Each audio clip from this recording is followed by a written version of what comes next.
eso es así. Altagracia Paulino, pero usted cayó en una trampa, porque hoy no vamos a hablar de la que nos enseñó el asunto de proconsumidor. Ay, sí, de cuidarnos. Y que uno veía en los supermercados Altagracita, bueno, todavía no usaba los lentes de más de 40 años, sino revisando las etiquetas, enseñándonos. Y sin como, ¿cómo es que usted usó una palabra hoy?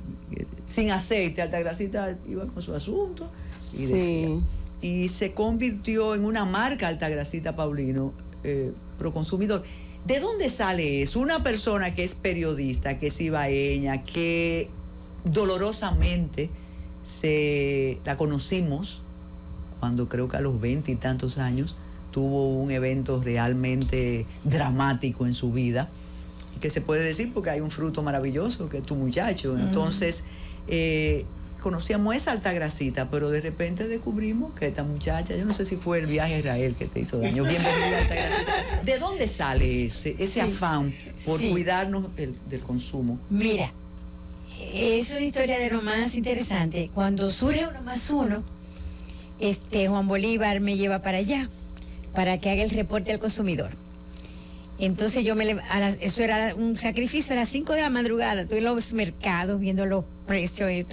Ya en Radio 1000 yo lo hacía, o sea, el pulso de los precios, no sé, siempre estuve vinculada a eso. Entonces en el 95, finales del 95, la embajada de República Dominicana en Israel se interesa con el primer curso internacional de Derecho al Consumidor que lo dieron en Israel. Y entonces, como yo estaba vinculada a esto, me fui desde enero hasta principios de marzo, o sea, casi 2 meses. Y entonces allá éramos 30 latinoamericanos, todos eran abogados. Vino la de Chile, una que ahora mismo es jueza del Tribunal Constitucional, y ella decía, estaban bregando con los contratos de adhesión en Chile en esos momentos. Siempre Chile adelantado. Y las cláusulas abusivas y lo que sé yo. Yo no sabía nada. ¿Qué es lo que es eso de contrato de adhesión y esto? Bueno, el caso fue que aprendimos mucho en el curso. Y una de las cosas que aprendimos fue a formar organizaciones para impulsar los derechos del consumidor. Entonces yo desde que llegué fundé Fundación por los Derechos del Consumidor, para luchar por la ley. Pero me puse a estudiar Derecho, pues yo voy a defender Derecho, tengo que saber de Derecho. Y cuando me preguntaban, ¿y por qué tú estudias? Yo, para defender los derechos del consumidor, porque son derechos de tercera generación, pero son derechos humanos porque implica la vida. O sea, si tú compras algo que te muere, que te mata, ahí está tu vida y es el principal de los derechos fundamentales. Entonces, hay toda una carga interesantísima que involucran al derecho, a los derechos humanos, a los derechos de los ciudadanos. O sea, interesantísimo. Yo me involucré en eso y nada, impulsamos la ley, se aprobó la ley en el 2005. Se pensaba siempre que yo iba a ser la primera directora y yo dije que no. Yo tengo 10 años hablando de derechos del consumidor, entonces si me dan el puesto y no me dan los recursos para yo hacer lo que tengo que hacer, yo no lo quiero. Y me acordé de un funcionario que hablaba mucho de electricidad y cuando lo pusieron se quemó. Yo dije, yo no quiero eso, yo no quiero Hay eso. muchos ejemplos de que... Yo no quiero eso, entonces, nada. No menciona el tránsito, Monclús, eso no sigue. Cuando me dijeron, en el 2009, mira, tú sabes que esto, que la oportunidad, que patatín, y tú sabes cómo hacerlo. Yo le dije, bueno, perfecto. Lo voy a hacer. Cuando me juramentó el presidente Fernández, yo le dije, lo único que yo quiero es que usted me permita continuar mi discurso, porque si queremos hacer una institución creíble, yo no puedo cambiar mi discurso. Y yo no lo cambié. No, incluso en un país que hasta antes de nacer esta niña, había un neurólogo, un psiquiatra, un cardiólogo, como que tú podías identificar la persona con lo que hacía. Altagracita Paulino se llegó a convertir casi en una necia, era una necedad, porque no entendíamos lo que eso significaba. Sin embargo, eso fue la marca de la calidad, de la entrega y de la responsabilidad con la que desempeñaste el puesto. Tú sabes que una de las cosas que yo aprendí, y creo que la sociedad fuera distinta si todos cumpliéramos la ley. Yo hice todo el esfuerzo por cumplir con la ley, con el postulado de la ley, con la letra de la ley. Y por eso tuve muchísimo conflicto, porque me atreví. Prácticamente fue un desafío. O sea, yo no sé si tú recuerdas el tema de los contratos de adhesión, la letra chica. La ley dice en el artículo 81 que Proconsumidor debe llevar un registro de todos los contratos de adhesión, incluyendo lo de las financieras, o sea, los organismos de intermediación financiera. O sea, en los años de estudiante de Derecho, decían los profesores de Derecho Civil, cuando tocaban las obligaciones, que si uno leía la letra chiquita de los contratos, de los boletos aéreos, no se montaba en el avión. Sí. Ha cambiado mucho. Hoy ya tú, en tu columna de hoy, ya te vas a otra dimensión de la defensa del consumidor. Pero hay algo que yo sé que en tus memorias lo escribirá, porque cuando dije la necedad, puede ser la necedad en el momento y quien no pertenecía al grupo que pertenecía a Altagracita y demás, pero de alguna manera tú lograste enfrentar poderosos intereses y no es un cliché. Sí.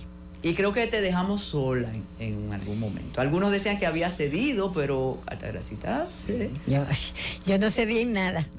Yo recuerdo un editorial que escribió Rafael Molina Murillo, no la dejemos sola. Yo tuve mucho apoyo mediático, mucho apoyo de los medios. Como yo venía de ahí, claro. Yo decía, cumplir la ley es posible. Yo hice una memoria y ya cumplir la ley es posible. Y me esmeré en eso. Y sí, o sea, ya yo acuñé una frase: quien defiende derechos choca con intereses. Y yo choqué, yo tenía, o defendía derechos o me unía a los intereses. Y entonces, esa diferencia aquí que quedó marcada produjo un apoyo muy grande en la población. O sea, fue una cosa apoteósica. O sea, habían sectores de poder que plantearon que me quitaran. Es más, voy a revelar algo públicamente.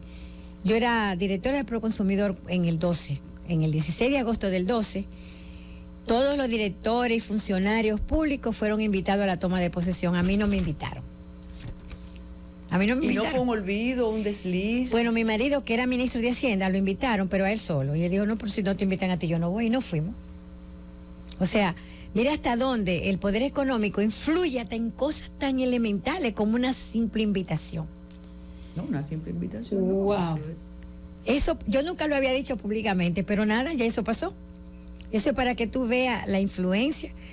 O sea, el poder económico es el poder económico. Es el poder. Y ya, yo escribí una vez del patrocinio al mando, ya no se esconde. Ya no dice no me la invite, sino que ya dan la cara, porque cada vez son más fuertes. ¿Existe en Proconsumidor un consejo de asesores? ¿O ya cuando tú te fuiste, ya te fuiste y dijiste adiós? Yo me fui y dije adiós. La que me siguió, una abogada, había sido mi viceministra de Industria y Comercio, ella se queda ahí. Pero nada, yo tuve la dicha, y por eso aprendí muchísimo, de tener un consejo de asesores gratuitos, voluntarios. Decía el consejo de asesores, que lo encabezaba Leopoldo Espaillán Anita, Ramón Pereira, un ingeniero químico, Santos Taveras, Mayén, un ingeniero experto en temas de petróleo, de gasolina. Bueno, yo tuve 6 asesores. El Luis Artur, yo no sé si tú te acuerdas de Luis Artur. Además puertoplateño. Sí, Luis Artur. Genial. Eran 6 asesores gratuitos y nos reuníamos todos los meses. Y ellos me llamaban, ellos se sentían realizados, porque tal vez ellos cuando fueron funcionarios no pudieron hacer, pero sí me dieron mucho soporte técnico. Por ejemplo, para determinar que el gas es un sólido, no un líquido. Y había que pesarlo. Y yo no sé si ustedes recuerdan que nosotros libramos eso. Entonces, me enseñaron mucho. Yo aprendí toda esa experiencia. Acuérdate que don Leopoldo Espaillán Anita fue de la refinería. O sea, tuve asesores gratuitos. Allá no se le dio un centavo a ningún asesor, nunca. Bueno, se le brindaba café y galletica y fruta. Carolina. Maestra, usted tiene una prédica, para no decir una campaña, no, una prédica constante con el tema del sistema de medidas que hay en el país, con la necesidad de que atendamos ese tema. Pero tú Me está haciendo la pregunta ¿por qué tuviste esto? No, porque es que usted siempre ha estado hablando, por ejemplo, en el tema de las gasolinas. Yo sé que usted siempre dice que no deberíamos, por ejemplo, vender las gasolinas por galón, porque ese es un sistema de medidas que no nos corresponde, por ejemplo, a nosotros. El gas, la gasolina podría... la gasolina es por litro. El gas debe ser pesado. Exacto. Porque, como usted decía, es un sólido. Nosotros vamos a celebrar... ¿Cómo deberíamos vender la gasolina? Por litro. Por litro, pero nosotros la compramos por galón. Precisamente vamos a tener el 23 de agosto un foro sobre primer foro y taller sobre metrología legal. Sobre metrología, no legal. Meteorología, sino metrología. Es la ciencia que estudia las medidas. Ok. Entonces vamos a hacer ese foro porque aquí tú encuentras galón, cc, litro. Sí. O sea, en el campo una latica, normalmente abollada por dentro. Sí. O sea, en los pueblos compraban por vara las telas. No tenemos, y por cerones los granos. no tenemos un sistema de medida estandarizado. Así es, pero ya globalmente lo hay. Inclusive el país está en defecto. Sí, porque el sistema internacional de medidas. Sí, así, el sistema internacional de medidas debió haber entrado en vigor en el 2014. Cuando en el 12 se aprobó la ley 166. Pero alterando el sistema métrico decimal que nosotros seguimos. Lo que pasa es que ahora hay nuevas mediciones. O sea, el sistema métrico decimal está, pero ahora hay nuevas nomenclaturas. Como por ejemplo. La candela. O sea, ya no es de que el MKS, o sea, metro, kilómetro y segundo, sino que ahora hay otra cosa, o sea, los decibeles de la audición, para decirte alguna cosa. Todavía yo tengo que convertir kilos y libras porque me da trabajo. Exactamente, nosotros tenemos el sistema inglés. Exacto. El tema de la libra, aquí deberá ser kilogramo. Yo estoy muy entusiasmada con ese foro porque el origen de las medidas es el cuerpo de uno. Ay, ¿cómo así, maestra? Explíquenos eso. ¿Qué es lo que Leonardo da Vinci? ¿Qué es lo que es un pie? Claro. ¿Un pie? Sí. ¿Qué es lo que es una pulgada? El pulgar. O sea, son tus órganos lo que están marcando. Y yo me reí mucho hoy. Pero la medida mía no es la misma, por ejemplo, que... Bueno, pero comenzó a medir con la pisada. Ajá. Eso era un pie. Sí. Después tenemos la yarda, la vara, la qué sé yo cuánto.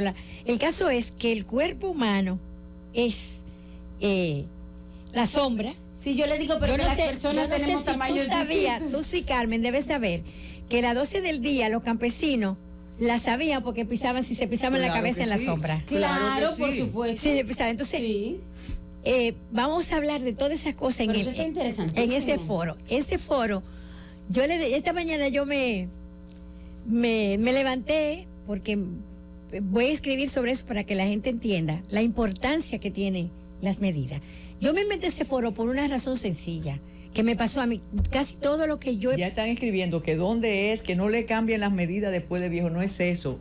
Óiganla. Sí. Diga dónde es. Mira, es en el Hotel Radisson, el 23 de agosto, de 8:30 a 1:30 de la tarde. Va a haber una picadera fuerte, pero va a haber viene un peruano, experto en metrología, experto en el Sistema Internacional de Medidas, se llama Edwin Flores. Vamos a tener una conferencia virtual desde Costa Rica con la gente del Inmetro de allá, de la metrología. ¿Cómo se pueden inscribir? Pueden llamar al 809-797-2033 a un peco. Pero lo que yo esta mañana estaba pensando era en cómo el cuerpo humano es el origen, el referente para la medida. Y yo le decía, Daniel, ¿qué es lo que? ¿Por qué decían, tú no tienes 2 dedos de frente?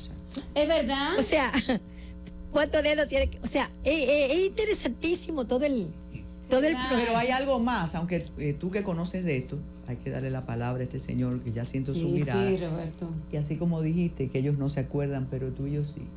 ¿Cómo tú comprabas las camisas de tus muchachos si estaba afuera? Midiendo con el cuello. Sí. Y el pantalón. El pantalón. El pantalón. Increíble, pero eso tiene que ver con Leonardo da Vinci, te voy a explicar. ¿A dónde nos invitas? Tú que no quisiste que viniera el agregado internacional.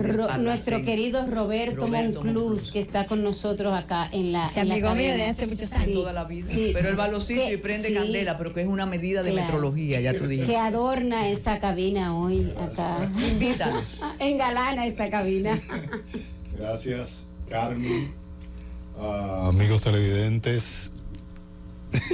Claro. Radio escucha. Aprovecha el tiempo, que tiene 18 preguntas. Espérate. Ya, Carolina.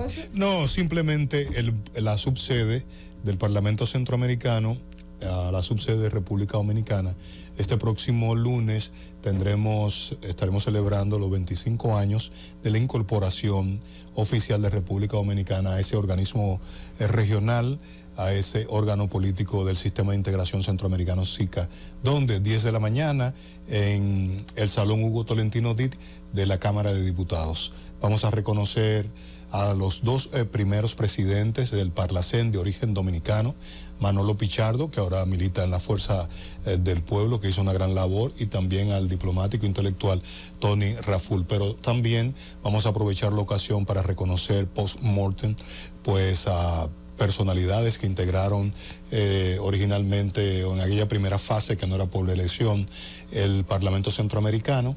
Y nada, y esa es la propuesta que tenemos. Es abierto. Es abierto, pueden asistir. 25 años es mucho tiempo, 33, 32 años tiene el Parlacén per se, y uno de los logros fundamentales de este órgano regional es la pacificación en Centroamérica. Mira, un buen tema, tenemos que tratarlo aquí. Francis nos pide una pausa, Melvin Lionel nos manda un saludo y quiere datos sobre esa actividad. Regresamos de inmediato con Altagracita Paulino. Adelante, Francis.